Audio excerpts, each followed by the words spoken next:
સમાચાર મહેસાણાથી મળી રહ્યા છે, જ્યાં ડોર ટુ ડોર કચરાનું કલેક્શન કરનાર એજન્સીની બેદરકારી સામે આવી છે। ડોર ટુ ડોર કચરાનું કલેક્શન કરનાર એજન્સી કે જેની ગંભીર બેદરકારી સામે આવી। મહાનગરપાલિકાના કાઉન્સિલર રાકેશ પટેલે આ બાબતે કમિશનરને પત્ર લખી રજૂઆત કરી છે। કચરાનું કલેક્શન કરતી એજન્સી સામે કાઉન્સિલરે સવાલ ઉઠાવ્યા છે। વાહનો ભંગાર કરી પાલિકાને આર્થિક નુકસાન પહોંચાડ્યું તેવો આક્ષેપ પણ કાઉન્સિલર લગાવી રહ્યા છે। 10 ટ્રેક્ટર અન્ય વાહન ભંગાર હાલતમાં કરી પાલિકાને નુકસાન પહોંચાડવામાં આવ્યું। વાહનોને સાચવવાની જવાબદારી એજન્સીના શેરે હતી।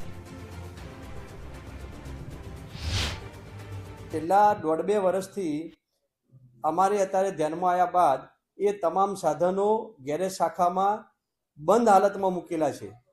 જે વખતે અમને સાધનો બધા ટ્રેક્ટર, ટીપર, ટ્રોલી જ્યારે સ્વીકાર્યા ત્યારે ચાલુ હાલતમાં હતા અને એમને 2 મહિના 3 મહિના કામ કર્યું।